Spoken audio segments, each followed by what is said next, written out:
Karen Whitmore stood at her kitchen window, clutching her morning coffee so tightly that her knuckles had turned white. Across the street, that insufferable new neighbor was doing backstroke laps in his crystal-clear pool at 6:47 am, 13 minutes before the HOA's designated quiet hours officially ended. Her eye twitched as she watched him flip turn at the shallow end, with what she could only describe as audacious disregard for community standards. Margaret, she barked into her phone, speed dialing the HOA vice president before the man had even toweled off. Emergency meeting. Today, that Riverside Drive situation has escalated. By noon, Karen had assembled her usual suspects in the community center: Margaret Chen, whose own pool had been covered with a tarp for 3 years, and Bob Harrison, who'd never forgiven the neighborhood for rejecting his proposal to ban children's bicycles. The fluorescent lights hummed overhead as Karen spread out her meticulously organized evidence folder. 17 violations, she announced, slapping down color-coded photographs. Pool maintenance between 6:37 o'clock am, non-regulation pool noodles, foam not the approved inflatable kind, and look at this. She held up a photo with the dramatic flair of a prosecutor presenting murder weapon. His pool lights are warm white instead of cool white. The community standards clearly state. Karen. Margaret interrupted gently. Maybe we should just talk to him first? Karen's perfectly penciled eyebrows shot skyward. Talk? Margaret, we are the Homeowners Association.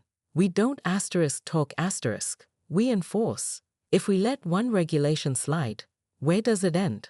Lawn gnomes? Basketball hoops? Dog parks?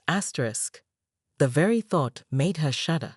That afternoon, Karen marched across Riverside Drive with her official HOA clipboard and her most intimidating pantsuit, the navy one that made her feel invincible.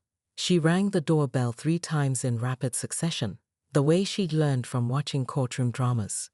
Jake Morrison answered the door in swim trunks and a faded band shirt, water still dripping from his hair. He was younger than she'd expected, maybe early 30s, with the kind of easy smile that immediately put Karen on high alert. Hi there, you must be my neighbor. I'm Jake. He extended his hand. Karen pointedly ignored it. I'm Karen Whitmore, Homeowners Association president. We need to discuss your situation. Jake's smile faltered slightly as his eyes dropped to her clipboard. Oh, okay, want to come in? I just made iced tea. This is official business, Mr. Morrison. Your pool is in violation of 17 separate community standards. She began reading from her list with the precision of a military briefing. Early morning usage, improper lighting specifications, non-standard flotation devices. As she droned on, she noticed Jake's expression shift from confusion to disbelief to something that looked suspiciously like amusement. That made her voice rise higher, her delivery more clipped. And finally, your pool cover, or lack thereof, creates what we call a community eyesore exception, which requires immediate remediation. Jake scratched his head. I'm sorry, but it's just a pool. I swim in it. Just a pool, Karen's voice cracked like a whip. Mr. Morrison, this community maintains its property values through strict adherence to standards. Your cavalier attitude threatens everything we've built here. Look, Mrs. Whitmore, I appreciate the thoroughness, but I'm not draining my pool because you don't like my pool noodles. The words hit Karen like a physical blow. In all her years as HOA president, no one had ever refused her so directly. So casually. Her face flushed crimson as she clutched her clipboard like a shield. You'll be hearing from our legal counsel, she managed through gritted teeth. Walking back across the street, Karen's mind was already racing. If Jake Morrison thought he could mock the HOA's authority,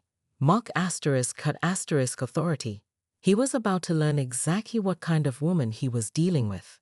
She had connections, resources, and most importantly, she had nothing but time and wounded pride, a combination that had toppled far mightier opponents than one smug man with a pool. The war for Riverside Drive had officially begun.